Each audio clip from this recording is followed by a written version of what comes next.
Ciao, Paolo. Ciao Anand, good afternoon. Good afternoon. It's Yeah. a pleasure to have you here today. Thank you very much. Yeah. Pleasure for me as well. How are you? Fine, fine. Okay. So, today my guest is Paolo Toth. He's Professor Emeritus of OR in the Department of Electrical and Information Engineering at University of Bologna. His research interests include OR and mathematical programming methodologies, in particular, the design and implementation of exact and heuristic algorithms for combinatorial and graph theory problems and their application to real-world transportation, logistics, loading, routing, crew management, and railway optimization problems. He's author or co-author of more than 190 papers published in international journals and of the book Knapsack Problems, Algorithms, and Computer Implementations, and also of the book The Vehicle Routing Problem. From 1995 to 1996, he was president of Euro. From 2001 to 2003, he was president of IFORS.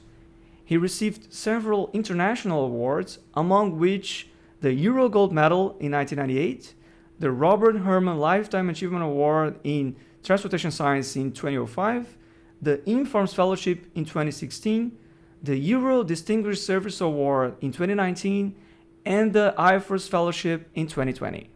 In May 2003, the University of Montreal conferred him a Doctorate honoris causa in OR. Paulo supervised more than 200 master theses, 25 PhD students from 6 different countries, and 16 postdocs. Paulo, you were a legend in our field. It's such an honor to have you here. Thank you so much for accepting the invitation. Thank you very much, Anand. It's an Uh, honor for me to be included in this list of so prestigious persons. no, come on. It's a pleasure, as I said. Uh, so, Paulo, you were born in 1941. Where exactly? I was born in Zara, Italy, which is on the Dalmatian, the region of Dalmatia, on the eastern coast of the Adriatic Sea. Zara was founded by the Roman in 48 BC. Then it was in the Republic of Venice, but from the years 1922 to 1938, it was a city of the Kingdom of Italy, and I was born there in this period. So I was born in Italy and started my life in Italy. Later, before 1922, Zara was a city of the Austrian-Hungarian Empire. While after 1947, it was a city first of the Yugoslavian Republic and currently of the Croatian Republic. And the name is now no more Zara, but Zadar. This Ah, is about my city, okay. Very interesting. So, at that time, it was Italy, but nowadays it's part of Croatia. So, Croatia. Now, currently, it's Croatia. uh, so Paulo, your surname Todd does not sound Italian. What is the actual origin? Yes, my ancestor moved from Hungary to Dalmatia at the beginning of the 19th century, in 1815 about, and they remained there. And did you grow up in Zara? No, I left Zara in 1943 because of the frequent bombings of the city. So we moved to Fano, which is a city on the western coast of the Adriatic Sea, and I remained here Ah, for a okay, while. right. And I never returned to Zara. I never returned to Uh-huh. my birth city. Okay. And what did your father do for a living? My father was whose name is Eugenio, was an officer of Italian army. He was a prisoner of war in a French camp in Algeria from March 1943 to June 1945. Then he returned to Italy and he joined the family. Well, so he was arrested during the Second World War, And you were Yes, a little kid, so you yes, literally did not see him for a couple of years. yes. So I have no memory at all of Zara because I left Zara with I had less than 2 years, so Uh, I have no memories right, of right. that. And what about your mother? What did she do? My mother was a housewife, so the name is Mariangela, and this was a housewife. Uh-huh. And are you an only child? No, I have two brothers older than me. Lucio, who died in 2017, was an High Court magistrate and a member of Italian Senate. And the other brother, Silvio, who was a officer of the army, of Italian army, and he retired with the rank of Major General. Ah, okay. So one of your brothers was a politician. Yes, Yeah. yes, he was magistrate, but for a period it was also a politician. Okay. Um, and how was the atmosphere in Italy after the war? Do you have any recollections? Yes, in my memory, the people in Italy had a great will to start again. All person and was waiting for a future, and they was confident that the future will be much better. And also they worked a lot to improve the life conditions of the country. So it was a good period from this point of view. The life was not so rich as later, of course, but the people was all involved in this improvement of the situation. I see. And how was life in Fano in those days? It was a nice period for me. I was young, of course, so I attended the primary school, a part of a secondary school. Fano is a city on the coast, so during the summer I went to the beach. I played with my friends, and I swam in the sea. And this is a will which remain for me. Whenever I can swim in the sea, I do it in Ah, every position, even if the water is cold. I enter the sea because I like to swim in the sea. ah. Yeah, so you had a good period there in Fano. I mean, just after the war, so things were improving, and I mean, the idea of rebuilding the country, and at the same time enjoying life. It should have Yes. been really great. Yes. Hmm. And when did you leave Fano? I left Fano in 1954. My father was moved to Modena at the military academy of the Italian army. And so we moved to Modena. Modena is a city about 40 kilometers northwest of Bologna, and it's the city where the sports cars Ferrari and Maserati are built. So it's also Modena is the city of the tenor Luciano Pavarotti is from Modena. So it's a small city, but an ancient city, a small city, but it was nice to live there. Ah, sure. And in addition to school, how did you keep yourself busy in those days in Modena? Yes, I was a Boy Scout for a long period, from the age of 9 years to the age of 16 years. In addition, I played rugby as a wing three-quarter in the team of CUS Modena. It was the team of the city of Modena, which played in the second division in Italy. So I was not a very good player, so no problem. I stopped to play during the second year of the university since I had a luxation to my right shoulder, and so I stopped to play rugby. Wow, but still, it's very impressive.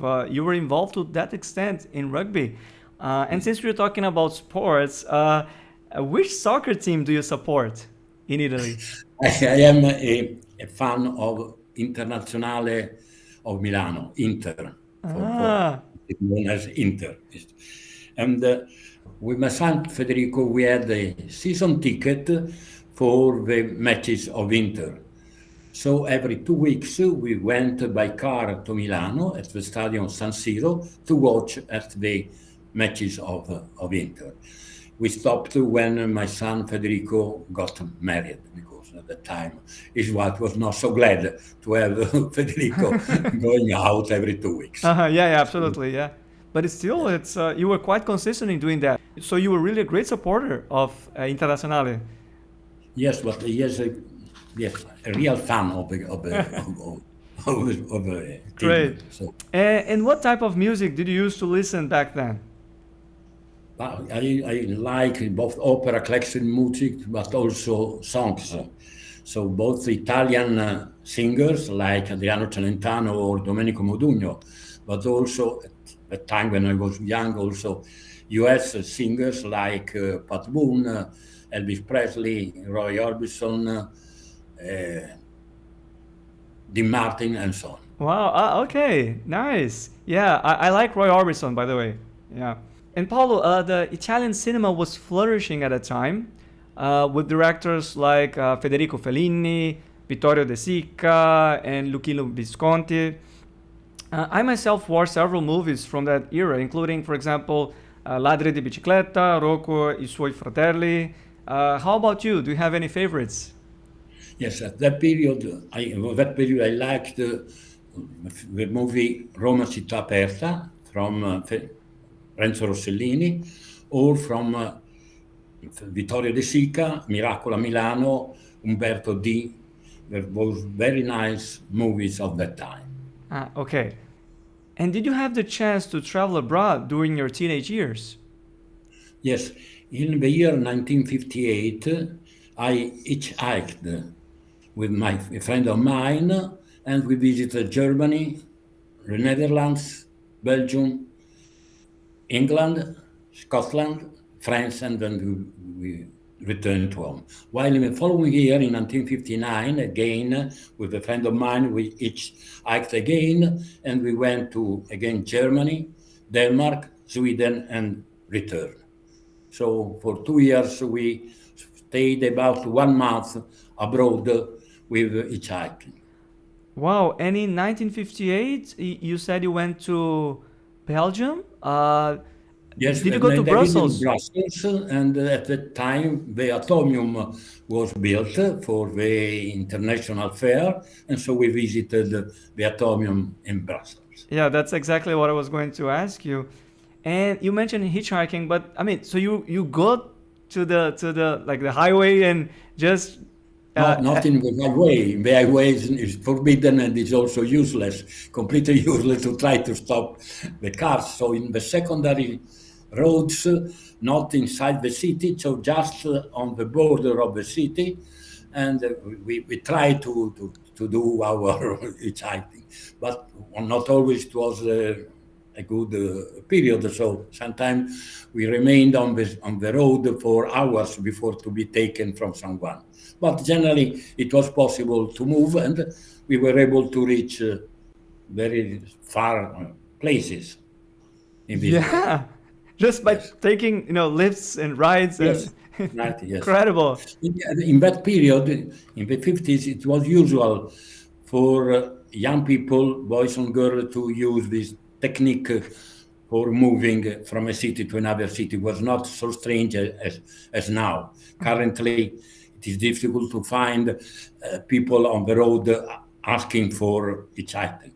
But at that period, we had a file of persons, so we had to choose a good position, not a beginning, because it is not fair for the other people. So we had to go, if other people were asking for a passage, we had to go at the last position.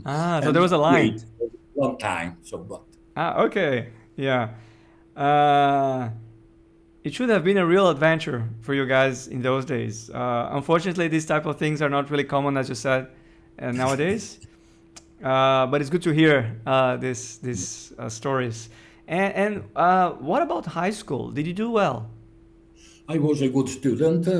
I had no problem at all. I enjoyed all through this period of my life. It was a nice period, and so it was fine. And why did you choose to study engineering?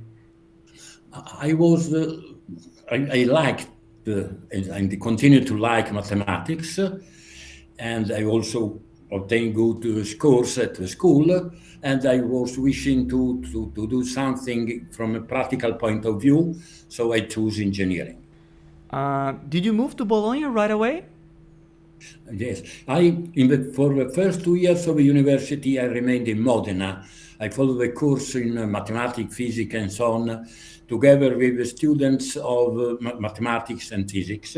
But after the first 2 years, I moved to Bologna, and I attended the courses of the electronic engineer courses at the University of Bologna.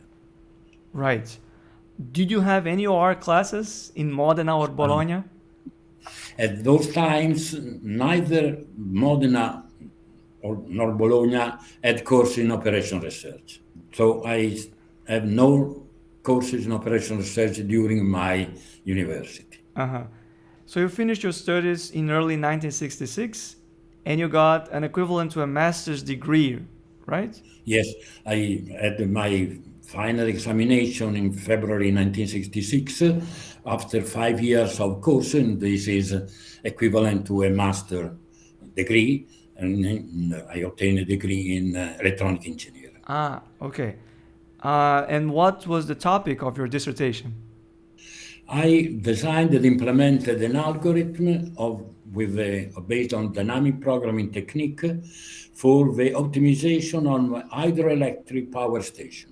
So I started my activity with an optimization problem on which I applied dynamic programming technique. But you mentioned you didn't have OR classes, and how did you learn about dynamic programming? Yes, we had no course on operational research, and so neither on dynamic programming. So I read the papers of Richard Bellman, of course, and also other papers with application of dynamic programming to real-world problems, and then I was able to implement and to design to implement my algorithm. You obviously had to write a computer program to run the tests. Did you have coding classes or you had to learn by yourself? Yes, I have a coding class in the last year of my course, and I was able to code in Fortran.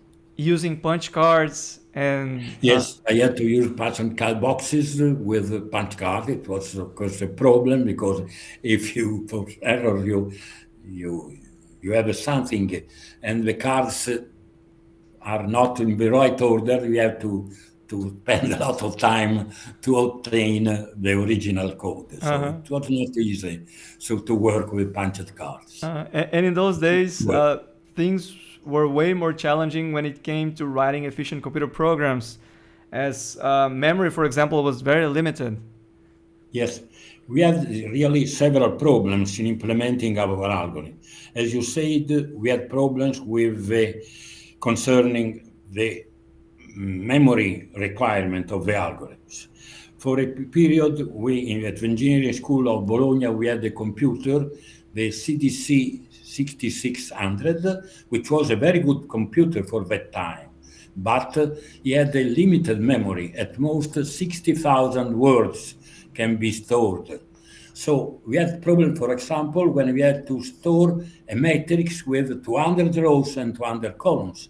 So only small problems can be solved. And in addition, we have our own computer. So we had to use the computer of the computing center of the School of Engineering. So we had to take our boxes with a punched card to a computer center, and then we had to wait for the execution of the program, of the codes. And the problem was that if we perform a small error, let us say a comma put in the wrong position, we have to enter again to correct, to punch again our cards, to re-enter, and so we spend hours, sometimes 5-6 hours, half a day, waiting for the results of our attempt. Yes, it was not easy. Yes, of course, we try to be as careful as possible in preparing our codes so as to avoid these small errors. But in any case, it was not so easy to have in a short time the results of the code. Yeah, it's incredible to hear these experiences, as people nowadays may take things for granted, especially the youngsters. It's quite convenient to code and test programs, and you don't even have to care about memory or the number of words Yes. you can store. Yes. So Yes. yeah, you guys were really brave at the time. And Paul, until when did you keep coding? I stopped to code at the beginning of the years 2000, when we started to code in C and no more in Fortran. So I stopped with my coding, and my younger collaborators coded the algorithms. Wow, so you remained coding throughout the 70s, Yes, yes, 80s, and 90s. yes, So, yes. wow.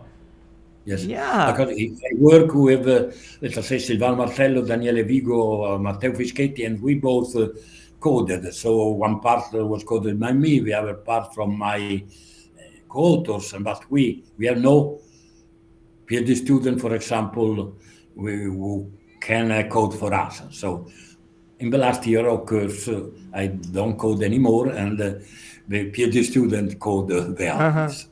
Yeah, but still, it's amazing that you spent all these years coding, right? One would not expect, you were, super busy with, many commitments and attributions, but still you managed to find the time Yes, to code and to yes, contribute yes, at that level in the research work. So that's yes. incredible, Paulo. And what did you do after graduating? My master thesis supervisor, Remo Rossi, who was a professor in computer science, asked me to remain at the university to perform research and to help him for the courses in computer science. So he had a grant from the Ministry of Public Education, and I started my research in this way.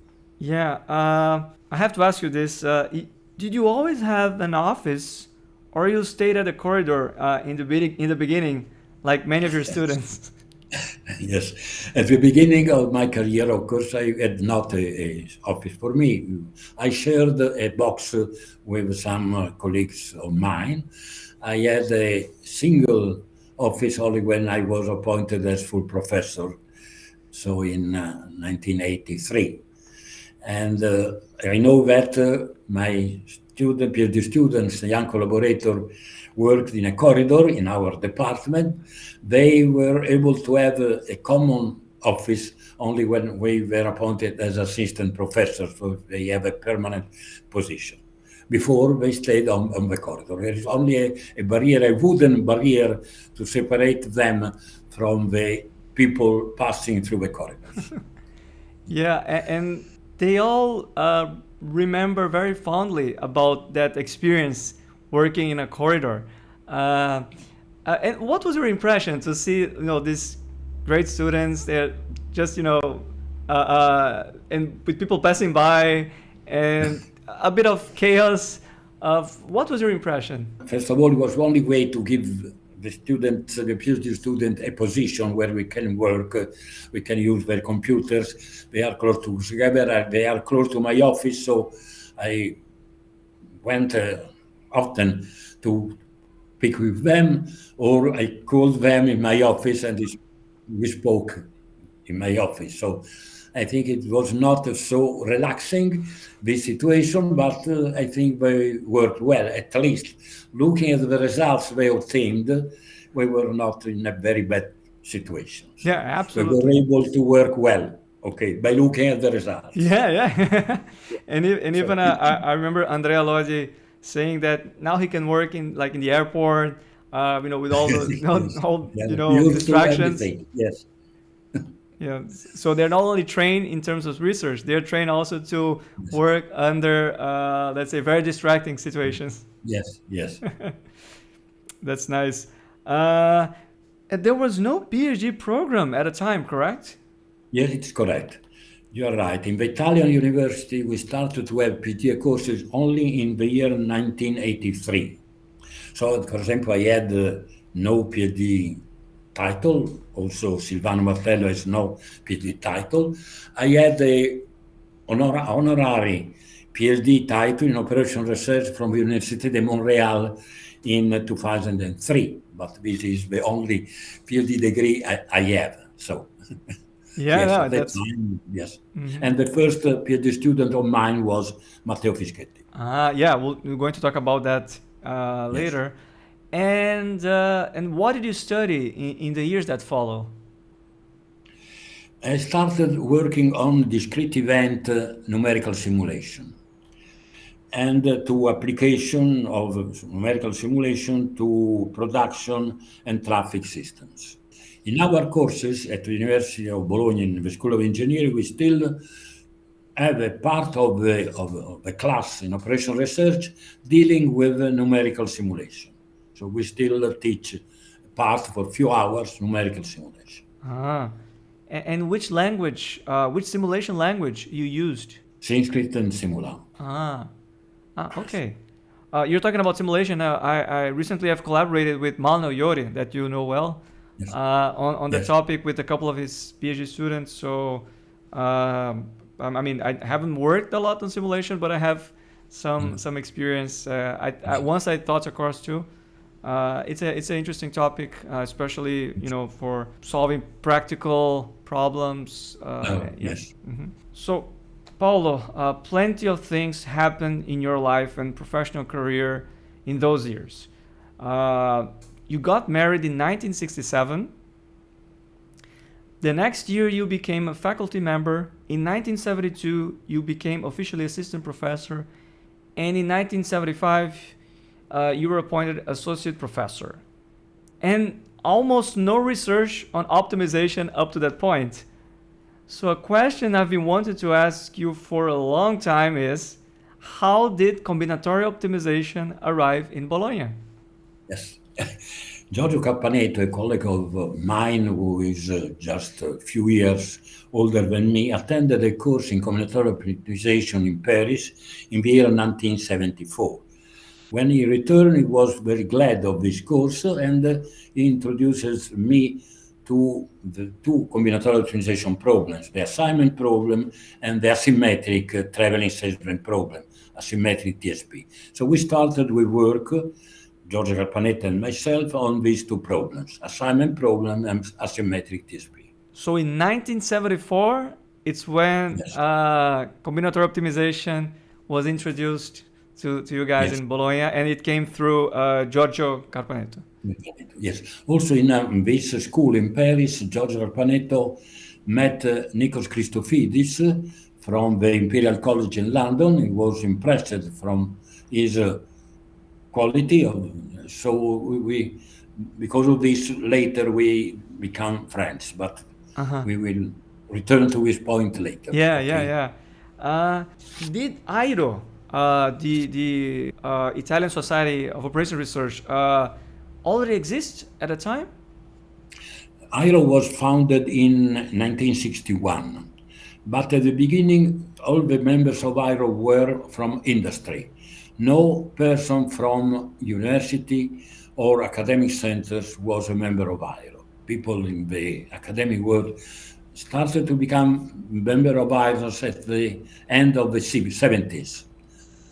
But the problem is that now, unfortunately, the reverse is happening. That is, the majority of the person in IRO, in our association, is from the academy, and only few persons are from the industry. And this is a pity, because we need to be a strong contact with person tackling real-world problems. Yeah. But this is the current situation. Yeah. Ideally, one should have a balance, right? Yes. Yeah, right. So IRO was there since the early 60s. So operations research was in Italy. But it took a while to involve the academia, but up to the point that it involved too much. So people from industry, they were not attending the conferences as much as they used to do it. Yes. You were president of IRO for several years, right? In the 80s. Yes. I was first a member of the committee of IRO from the 1979, and then I was also president of IRO for 7 years in the 80s, and it was a nice period. I continued to attend, of course, all the conference of IRO during all these years, and I have very good friends inside this association. Uh-huh. And when did Silvano Martello come into the picture? Silvano obtained his master's degree in electronic engineering in the year 1973. Then he went for the military service, and when he returned in 1974, he entered our group with a grant from University of Bologna. He worked, his master thesis was on a survey on nonlinear programming algorithms. So nothing to do with combinatorial optimization. Ah, okay. It was before 1974, so we did not deal with combinatorial optimization at that time. Uh-huh. Right. And was it around that time that you started studying the knapsack problems? Yes, I started to work on the knapsack problem in 1975. I presented a reduction algorithm for the knapsack problem and at the OSA team's joining meeting in Miami in the year 1976. Then with Silvano, we started to work on the knapsack problem in 1976, and at the second annual conference of Euro, which was held in Stockholm in December 1976, we presented the first results of our research on the upper bound and the branch and bound algorithm for the 0-1 knapsack problem, which was later published in European Journal of Operational Research. Ah, you mentioned that conference in Miami. Yes. Was it the first time you attended an international OR conference? Yes, that was the first time I attended an international conference. Then I attended other conference, and I started to attend other conference, and I tried to continue to attend international conference, but that was the first time I attended international conference. Do you have any memories of that conference, of the the travel and all that? Very new word for me, and so I was in the States earlier for other reasons. I spent about 3 months in Phoenix, in Arizona, for working at General Electric within the grant I had with the University of Bologna. But that in Miami was the first meeting I attended. Wow. During the late 60s and early 70s, you were not publishing your work in international journals, right? Yes, you're right. We only publish our research results in Italian journals on electronic engineering. And this was the standard behavior of the researchers in the fields of mathematics and engineering and then in operation research. We did not try to publish, to submit papers to international journal.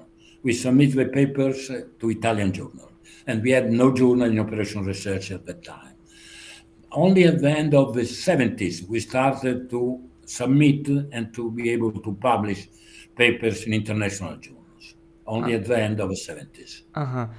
You published your work on the asymmetric TSP in 1980 in Management Science, but that was not your first international paper, correct? Yes.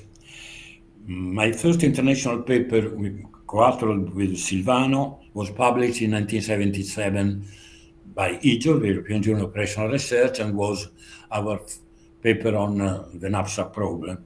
Then I published with Silvano other papers on knapsack problem, with Giorgio Carpaneto some papers on assignment problem and something on the vehicle routing problem.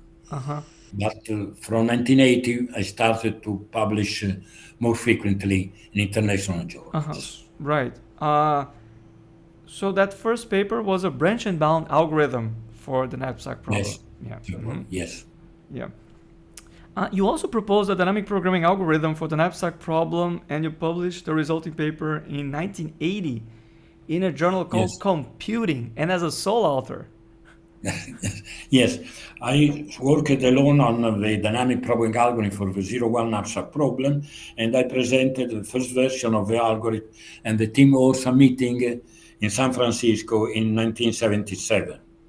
The final version of this algorithm was published only in 1980. And so this is Uh-huh. And how, the uh-huh. results. And how did you start working on the vehicle routing problem? This is a long story. So, in the years 1973, 1975, I worked with Aristide Mingozzi, who was at that time an employee of Sogesta. Sogesta was a company of ENI, Internazionale di Idrocarburi, the national company for a petrol company, and was like a private university of ENI, of ENI. So Aristide was working there, and we worked on simulation problems.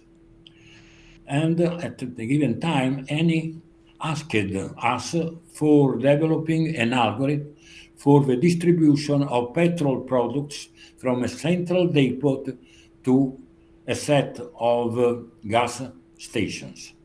That is, in other words, they asked for a heuristic algorithm for the vehicle routing problem. So we started to work on this subject, and by considering the fact that Giorgio Capanetto knew Nikos Christophidis in Paris a few years before, we asked Nikos Christophidis to come to Sogesta to work with us on the vehicle routing problem. In this way, we started to work on vehicle routing problem with Aristide Mingozzi and Nikos Christophidis.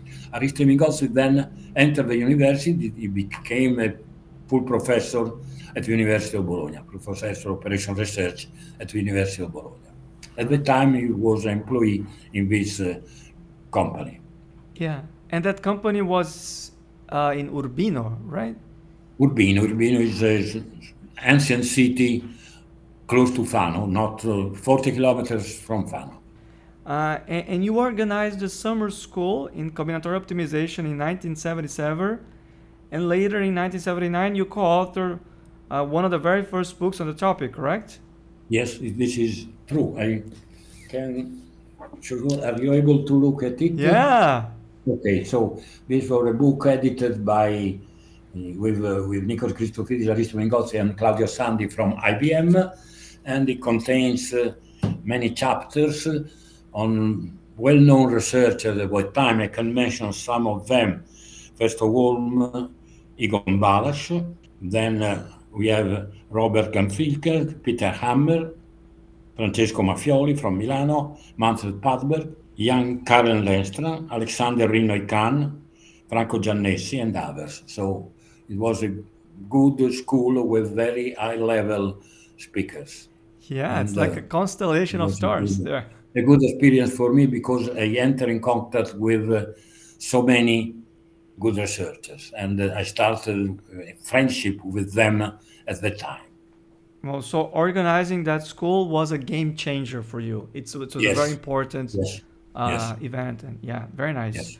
Paulo, you became full professor in 1980, but actually you moved to Firenze, before returning to Bologna in only 1983, right? Yes. In 1980, I won a competition for a position of full professor in automatic control, not in operation research, but in automatic control at the School of Engineering of the University of Florence. I remained there for 3 years, and then in 1983, I returned to Bologna as full professor in operation research. And I remained there until my retirement. So it was really a short period, but then you managed to, Yes. to find a way to return Yeah, to. to return home. Yes, this is the usual behavior of Italian professors. They try to remain in the same university for a long period, Right. not as in the States. So Yeah. the attitude is to come back, to return, to go and then return as soon Yeah. as possible. Right, yeah. I did the same myself. I I left to study, and then when I had the chance, I returned to my hometown. So I completely understand what you're saying. And So you mentioned a lot of important names that took part of the school, and you became close with one of the professors that also participated in the book. I'm talking about Egon Balas. So you visited him in 1982 and 1987 in Carnegie Mellon. How was Yes. the experience of working with him? It was a fantastic period. Egon Balas is a legendary person, and he's very well known in the combinatorial optimization area. He was one of the first researchers in the world to publish paper in this area, and he continued to be active for several decades. He was always very collaborative with me, and we always remain good friends. And during my visiting period with at Carnegie Mellon University, we wrote two papers, two joint papers. One chapter on the branch and bound algorithm for the TSP, on the book on the Triennial problem edited by Jean Lawler, Jan-Karen Lestra, Alexander Rinoy-Khan, and David Schmois, and a paper on a parallel implementation of the algorithm for the assignment problem published in the Journal of SIAM. It's the only paper of mine dealing with a parallel algorithm, a real parallel algorithm. We try to exploit the parallelism by looking for in parallel to at different short augmenting path for the solution of the assignment problem. It was a real parallel algorithm. Excellent. You know that I'm familiar with that work on the branch and bound algorithms for the TSP, because that's one of the very few works on the topic. I mean, usually we train our students to code exact algorithms for simple combinatorial optimization problems starting with a TSP. And the first implementation is the combinatorial branch and bound algorithm using the assignment relaxation. And then they do it, the branch and bound algorithm, but this time using a 1-3 relaxation implemented using Lagrangian relaxation. And Yes. that PDF I share with them is that of yours that you did in the 70s. And it's probably written in a typewriter and then later scanned. So Yes. I know that work actually. Thank you, Anand. Yeah. So Paolo, I noticed that around that time, most of your work was over combinatorial relaxations rather than linear relaxations, correct? Yes, you're right. In general, when I take the combinatorial optimization problem, which can be modeled as an integer linear program or a mixed integer linear problem, a MILP model, I prefer to obtain good relaxations of a considered problem by introducing relaxation obtained by methods consisting in the removal of constraints or through surrogate or Lagrangian methods. Leading, of course, to well-structured relaxed problem, which can be solved on average within short computing time. This is instead of using the continuous relaxation, which for this type of models lead to linear programming models, which are easily solved by the current LP solver. Are polynomial problem, which can be solved also in a very effective way from a practical point of view. In the first year of my career, this choice depended also on the low effectiveness of available LP solvers. This, of course, is no more the case in the current times, when it seems that the only available relaxation for a MILP model is the P-relaxation, with the possibility of addition of valid inequalities, as done by the most effective MILP solvers. But for some problems, it can also be possible to obtain very good relaxations by means of different methods, like, for example, surrogate or Lagrangian methods, even if they lead to non-polynomial relaxed problems. For instance, for a multiple Knapsack problem, it is possible to obtain good surrogate and Lagrangian relaxation, which require the optimal solution of one or more Knapsack problems, since each Knapsack problem can be solved on average in very short computing time. So sometimes it's a good technique to use relaxed problems which are not always polynomial. If the relaxed problem polynomial, like for example, the assignment problem, the shortest spanning tree, the shortest spanning arborescence, they are very good relaxation for the symmetric or asymmetric traveling state problem. It can be solved in polynomial time by means of very effective codes.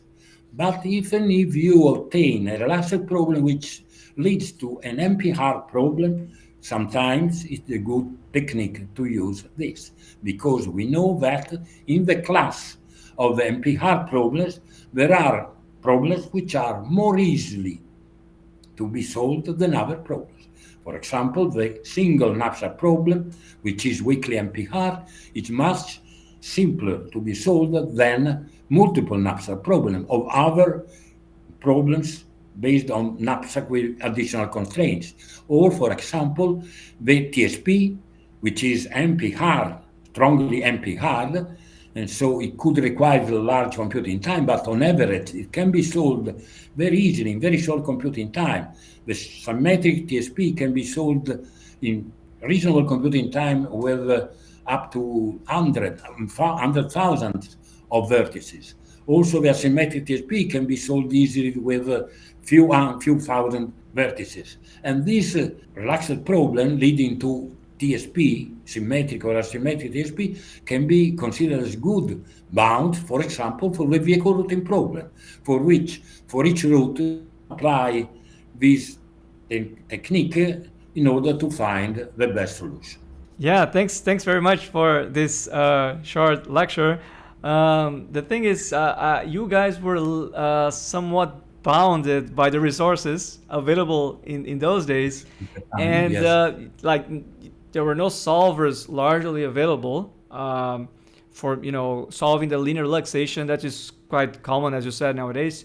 So you had to resort to alternative techniques, and then that's why you ended up devising your exact algorithms over combinatorial relaxations, right? And then you take those problems, and you mentioned that they can be polynomial, and so you have efficient algorithms to solve them.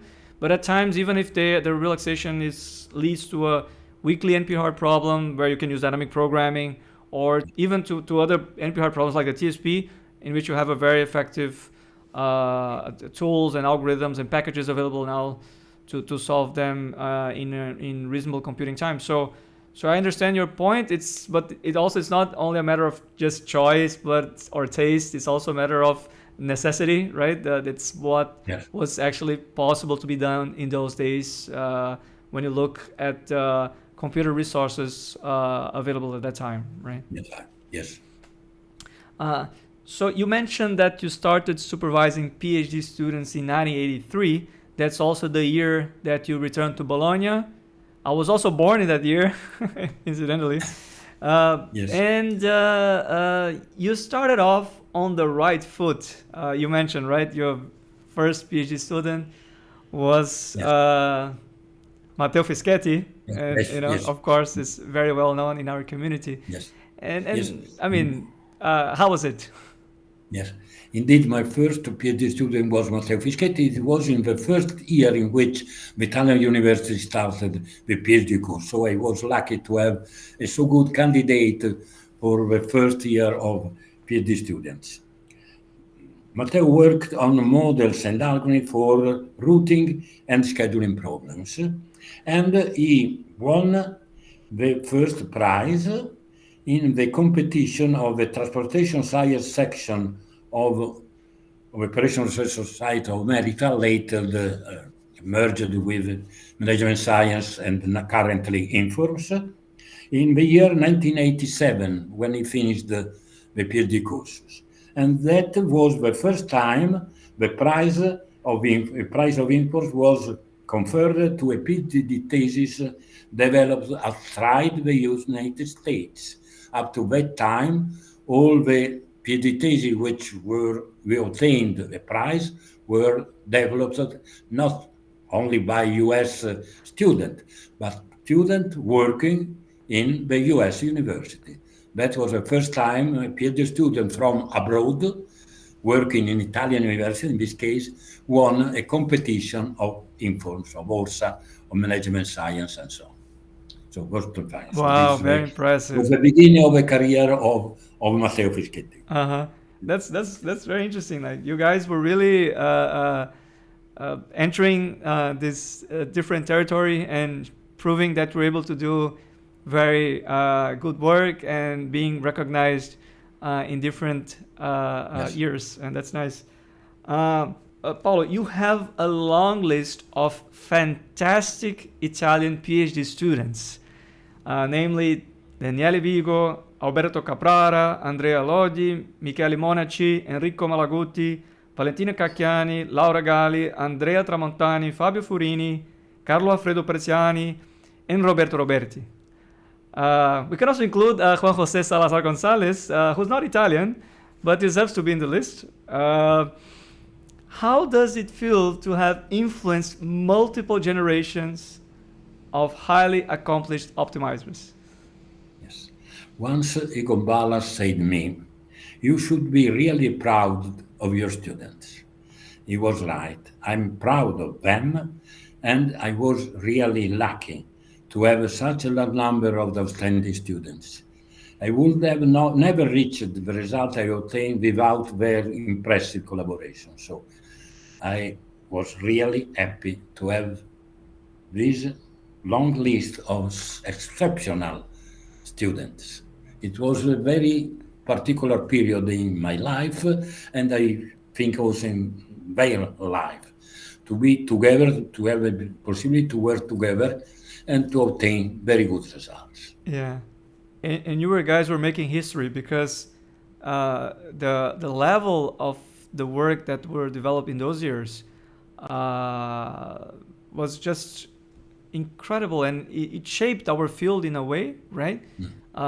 They had tremendous influence in what's being now used in solvers, for example, and also in other techniques like even heuristics. So you should actually be really, really proud of what you accomplished alongside Silvano, right?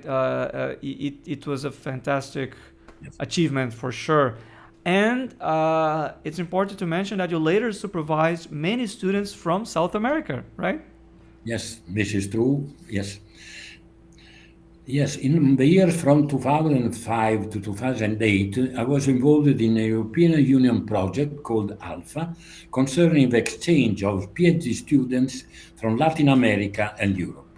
So several PhD students from Brazil and Chile came to Bologna.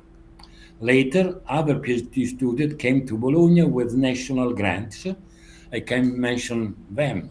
Is Albert Fernandez Muritiba from Brazil, Rosa Medina Duran from Chile, Victor Vera from Chile, Rodrigo Linfati, John Wilmer Escobar from Colombia, Eduardo Alvarez Miranda, Carlos Contreras Bolton, Carlos Rey, and currently Alan Osori, we have to finish his PhD course next year. So these are all my Latin American students. I was happy with them. I think also they were happy with me. And recently at the IFORS Conference in Santiago in last July, we had a meeting. We went all together to a dinner, and it was very nice to meet them again and to have all these friends, young friends, with me. It was really a fantastic dinner and a fantastic time. Yes, very happy to have these students, both the Italian one and the Latin American ones. It's Yeah. an extraordinary thing. Yeah, right. And other students, they did not do the entire PhD with you, but they visited you for a period. Like Luis Miguel Escobar Falcon from Colombia, for example, is my friend, Yes. and other people, right? They also went there as Yes. a visitor. But also, for a short period, I had, for example, David Pissinger Yeah. from University of Copenhagen, Jean-François Cordeau, University of Montreal. Then you have David Alcaide from Universidad de La Laguna. And we have Juan José Miranda Bront from Universidad de Buenos Aires in Argentina. So, and when Corinne Ferremans from ULB in Brussels, working with Martin Labbé, but she was for a period with us, and other people, other person, young person coming to to Bologna for short periods to work with us. Yes. Yeah, you mentioned these names from South America. I met some of them at the IFORS Conference too, a couple of months ago in Chile. And you seem to have a real fan base around there. They showed me this group, like Professor Toth fans, something like that. And as Gustavo was particularly very excited. Yes, he was also in Bologna for a short period. Yeah, and Rosa and Rodrigo Linfatti. So I met them. They're really nice, and they seem really enthusiastic to have you around, and they have a tremendous respect for you. So yeah, I witnessed that. Right. So I also want to comment one thing, Paolo. In 2011, when I met you for the first time, that was something important in my early career, because I was there presenting this work to a lot of important members of the VRP community worldwide. And after my presentation, you came, with this pen drive and asked me for a copy of my slides. And I was like speechless, and because I could recognize you, of course, and I was like, wow, this legend took interest in my work. And you just came there, very humble, soft-spoken, and said, could you please share your slides? And I was really happy, and that was highly influential, because you reached this stage in your career, you didn't have to prove anything else, but still you were very caring, very gentle, very generous, very respectful, regardless of your position. Be supportive, and these little gestures here and there, they give us a lot of motivation to keep on working. I remember also Grazie Speranza made me a couple of questions. So you Italians are really nice, I should say, when I was presenting. So I would like to thank you for that. Thank you for your so nice words. Thank you, Anand. Yeah, no, that's an honor. So Paolo, what motivated you and Silvano to write a book on knapsack problems? Yes. In the period from 1976 to 1988, we worked on several knapsack and extension knapsack problems. For example, the bounded knapsack problem, the subset sum problem, the change-making problem, the multiple knapsack problem, the generalized assignment problem, the unpacking, and so on. So we thought to write a book on all these problems. We contacted Wiley, and they accepted our proposal, so we started to write our book, and we finished in 1990, so it was a good experience. Yeah. And what's the story behind the famous book on the vehicle routing problem that you co-edited with Daniele Vigo? Yes. For the first version of the book, which was published by SIAM in 2002, we tried to involve the researchers who gave the most important contribution in the definition of the mathematical model and the design of exact heuristic algorithm for the VRP and for the main variant, and I think we succeeded in this. While for the second version of the model, we had a meeting in Sitges, close to Barcelona, during a root conference with, of course, Daniele Vigo, Gilbert Laporte, and Angel Corberan. So we decided to write a book considering both the vehicle routing problem and the arc routing problem. And we consider the people who could be involved, the subject to be considered. And we arrived at the decision that we have enough material to edit 2 different books. So we proposed SIAM to edit better 2 different books, one edited by me and Daniele on the vehicle routing problem, and one edited by Gilbert and Angel on the arc routing problem. So this is 2 parallel books which appeared about at the same time in 2014 on 2 parallel problems, and vehicle routing and arc routing. And it was, again, we try to involve people who were not, we were involved also in the previous version of the book, but we try to introduce new person, new problems, new techniques. Yeah. And we have a problem for this because we asked Eduardo Choa and Marcus Poggi to write a paper on the exact algorithms for the capacitated vehicle routing problem, the basic vehicle routing problem. And they were so nice. They wrote the paper, the chapter. They included a sketch of their algorithm and a part of the computational results. But later they had a problem. Why? Because when they submitted their complete paper with all the details of the algorithms, the complete computational experiments, some reviewers of the journal said, but this is not a new research. This has been already published in the book. So the journal rejected the paper by Eduardo and Marcus.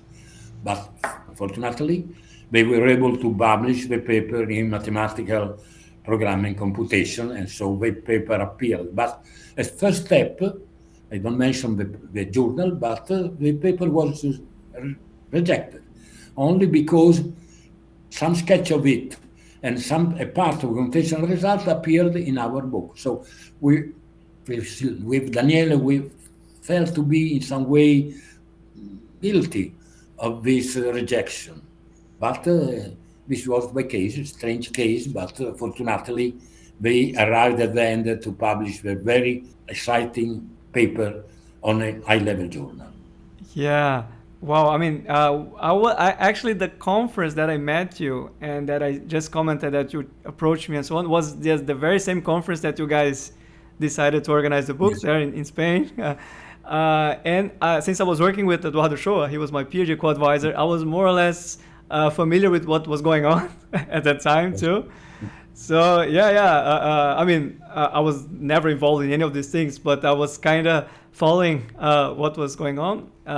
And one thing I remember when I visited Maria Batarra in Southampton, she was working there. So she co-authored one book chapter of that book with Jean-François Cordeau and with Manuel Iori. And I helped her in organizing a part of that chapter regarding pickup and delivery problems related to goods. That is the simultaneous pickup and delivery, mixed pickup and delivery, and so on. So since I had worked a lot on those problems, I had discussions with Maria, and then I saw her editing the book. I know that book chapter there. So it's nice. Yeah. And this book has a great value for our community, both editions, right? The one in 2002 and the other one in 2014. So yeah, great contributions. And Paolo, from 1988 to 1995, you were president of IDO, that is the Italian Award Society. Then from 1995 to 1996, you were president of Euro. And finally, from 2001 to 2003, you were president of IFORS. I know you have nice anecdotes involving the latter. Why don't you tell me a couple of them? Okay. So, in July 1996, at the Triennial IFORS Conference in Vancouver, I was in the same hotel as Peter Bell, who was elected president of IFORS during that conference for the period from January 1998 to December 2000. We were in the same hotel, and one day in the elevator, I met Peter, and Peter asked me, "Do you like to be the chairman of a program committee of the next IFORS Triennial Conference, which will be held in Beijing in 1999? And I said yes. And so I was appointed as chair of the program committee of this conference. Also, I was invited to go to Beijing to find an appropriate location for the conference, because when the administrative committee of IFORS went to Beijing to look for a good positions, they did not find a good one. Peter Bell said to me, "We have only seen locations which are in the middle of nowhere. It is necessary to find something more appropriate." So I went in March 1997, I went to Beijing. I was hosted in a good hotel, the Friendship Hotel in Beijing, and I tried to find a good location with the help of Professor Zhang of Academia Sinica, the National Research Center of China, who was the chair of the organizing committee of the conference. We look at some possible places, but we find nothing good. But one day, looking at the rooms in the Friendship Hotel, I saw that they had large rooms which can be used or as they are or subdivided for the conference. So we were able to find about 11, 12 lecture rooms. So we had an agreement with the Friendship Hotel, and this was chosen as the location for the IFORS 1999 conference in Beijing. And so this is my first involvement in the IFORS structures. Then, during the IFORS conference in Beijing in June 1999, on Sunday afternoon, before the meeting of the representative of the Art Society in IFORS, in the garden of the hotel, I met again Peter Bell, who was at the time president of IFORS. And he asked me, "Would you like to be the next president of IFORS?" I said again, yes.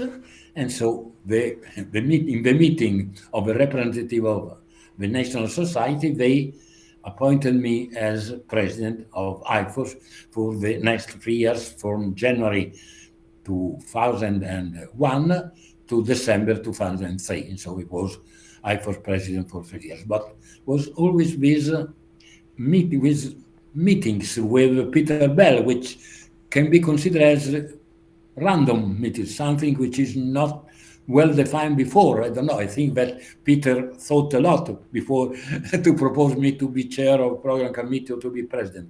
But it seems to me that they were in some way occasional. So good luck for me. And I was glad to work inside IFORS, and it was period as well for me. You also have problems in saying no, as far as I'm concerned. Generally, yes, I say, when someone asks me for being involved in some new activities, I generally said yes. Only a few times I said no. Yeah. So I don't like people who ask, generally as a resistance to say yes, but say, oh, no, maybe I have to think about this. And after 1 week, they say no, okay? I don't like this type of people. I would like someone who, because it can be too fast to give an answer of this type. But I think that just a bit of enthusiasm in doing the things is a good thing. Yes. So you prefer one to be objective. And yeah. Okay. So in 2003, you got the honorary doctorate degree from the University of Montreal, and Gilbert Laporte was the promoter. You guys know each other forever, but it took a very long time for you to write a paper together. Yes, sure. I met Gilbert for the first time in 1978 in Amsterdam for the second Euro conference. And after then, we met several times. I went to visit Gilbert in Montreal. He came to Bologna to visit me. He also gave short courses at my university. So we had good contacts. Also, the wife of Gilbert, Anne, my wife Louisa, we have good contacts between them. And so, but we never wrote a paper together. We finally were able to have this paper published recently in 2022. It was a short note in some way on the right computation of a percentage gap to be considered in the computational result, because Gilbert noted that not a clear rule how to define the percentage gap presented in the tables in the computational result. So we thought about this problem with not clear definition of the percentage gap, and we arrived to write a short paper which was published in the journal 4OR in 2010. So very recently. Yeah, I know that work, and when I saw it for the first time, I smiled. Even up to this point, it's still necessary to clarify something that was supposed to be widely known. But yeah, and you mentioned your wife. I had the chance to meet her in Santiago now. Uh, she played a very important role in your life, correct? Yes, really, yes, the most important thing I did, the best thing I did in my wife is to marry my wife Louisa. So we have 3 children, we have 7 grandchildren. We are both happy of our family, and which is the most important thing in our life, family, and then work, and then pleasure, and maybe then but not in the first position, of course. And Luisa, yes, she teaches mathematics at the secondary school in Bologna, and now, of course, she's retired, and from the period in which she is no more working at the school, generally she is able to attend the conferences with me, and this is the nice thing for me. So she's also well known in the IFORS conferences, in the Euro conferences. We attended many conferences, maybe more conferences than many of the participants to the conference. And she was, yes, it's a very important thing for me to have Luisa as my wife. Yeah, that's beautiful for you to say, Paolo. And you were turning 82 this year. That makes you the oldest subject to guest so far. And how do you find the energy and motivation to stay professionally active? Yes. The fact is that I really love my research activity. So I try to continue to work on new problems, on new methods with my colleagues and my PhD students. It is important for me to be in contact with young researchers and to meet old friends at the conferences. Egon Ballas, with his long, high-level research activity, is for me an example to be followed. So I don't know if I will be able to have a so long activity as Egon had, but I try to do this. Up to now, I feel well, so I continue to work, and we don't know how will occur in the next years. Yeah, I'm sure you're going to stay active for a while. I must say that the combination of your competence and kindness makes you unique, Paolo, and you are a very inspiring person, not only when it comes to doing research in a very high standard, but also the way you act, your generosity, and I think that's highly influential. And from the people that I've spoke with, those that interacted with you, they all love you and they all have tremendous respect. And you should be really proud for what you achieved. And for me personally, it's really a treat. It's really a pleasure and honor to have this conversation with you. I had, so much fun, and it's a joy, Paolo. Really, thank you so much. Grazie mille. Yes, thank you very much again, Anand, for your nice words. I enjoyed this conversation, and yes, thank you very much. Yes. So, Paolo, I'm really looking forward to meeting you soon again. I wish you stay active in the coming years. And I wish you all the best. Take care of your health, and say hi to Luisa, of course. Thank you very much, Anand. Many thanks. Yeah. Grazie mille. Okay. So. Obrigado. Di nada. Take care. Ciao, Paolo. Bye. Ciao. Ciao, Anand. Bye.